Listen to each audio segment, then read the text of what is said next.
আসসালামু আলাইকুম। আমরা এখন বহরমপুর যাব। বহরমপুর যাওয়া ছোট্ট একটি ব্লগ। তো বন্ধুর জন্য কিছু মার্কেট করব, দোকানে মাল শেষ হয়ে গেছে, তাই আমরা মার্কেট করতে দুজনে বাইক বের করে বেরিয়ে পড়লাম বহরমপুরের উদ্দেশ্যে। তো আপনারা পুরো ভিডিওটা দেখতে থাকেন, ভিডিওটা আশা করে ভালো হতে চলেছে। পুরো বহরমপুরটা আপনাদেরকে ঘুরে পেট্রোল পাম্পে আমরা তেল ভরে রওনা দিলাম বহরমপুর উদ্দেশ্যে। তো আমরা এখন গুলোতে আছি, তো গুলো পের হয়ে গিয়ে আমরা এখন ক্যাম্পের সামনে দিয়ে যাচ্ছি। তো নবগ্রাম ঢুকে গেলাম। নবগ্রাম পেরুই আমরা পুলিশ স্টেশন হয়ে আমরা এখন যাব পলসুন্ডা।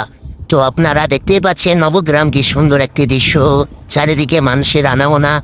তো এখন আমরা শালবন যাচ্ছি, শালবন হয়ে একদম পলসুন্ডায় ঢুকবো। তো শালবনের দৃশ্যটা আপনারা দেখতেই পাচ্ছেন। কিশোর এখন পলসুন্ডায় ঢুকে পড়লাম। তো আপনারা দেখতেই পাচ্ছেন চারিদিকে জিসিবি আছে, সরকারের কিছু কাজ চলছে, তার জন্য এখন জিসিবি দাঁড়িয়ে আছে। তো পলসুন্ডায় অনেক মানুষের আনাগোনা, এখানে অনেক মানুষের বাজার হাট করার একটি বড় জায়গা। তো আপনারা দেখতেই পাচ্ছেন পলসুন্ডার কি সুন্দর একটি দৃশ্য। তো পলসুন্ডা পেরিয়ে আমরা এখন যাব বহরমপুরের উদ্দেশ্যে। তো এখন আমরা শিবপুর হয়ে টোল ট্যাক্সের ভিতর দিয়ে যাব।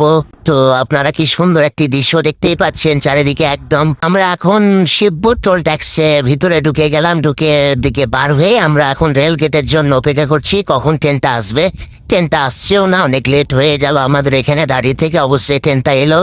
ট্রেনটায় এসে রেলগাড়িটা যখন তুলবে তখন আমরা বেরিয়ে যাব আমাদের বহরমপুরের জন্য। তো আমরা এখন বহরমপুর ব্রিজের উপরে আছি। কি সুন্দর একটি দৃশ্য দেখো, ওয়াও, একদম ওয়াও লাগে। তো আপনারা দেখতে পাচ্ছেন আমরা ব্রিজের ওপরে আছি। ব্রিজে হয়ে শেষ হয়ে আমরা বহরমপুর ঢুকবো। তো আপনারা কি সুন্দর একটি, আমরা ফাইনালি বহরমপুর শহরে পৌঁছে গেলাম। Murshidabad, one of the best city Baharampur. তো গাড়িটা আসতে চলছিল, কারণ অনেক বাস ট্রাক যাচ্ছিল, তার জন্য আস্তে আস্তে যাচ্ছিলাম। দেখতেই পাচ্ছেন আমাদের বহরমপুর বাস স্ট্যান্ড। ফাইনালি বন্ধুরা এসে গেলাম বহরমপুর বাস স্ট্যান্ড, আমাদের সব থেকে বড় সিটি মুর্শিদাবাদের মধ্যে। একদম ওয়াও সিটি, ওয়াও।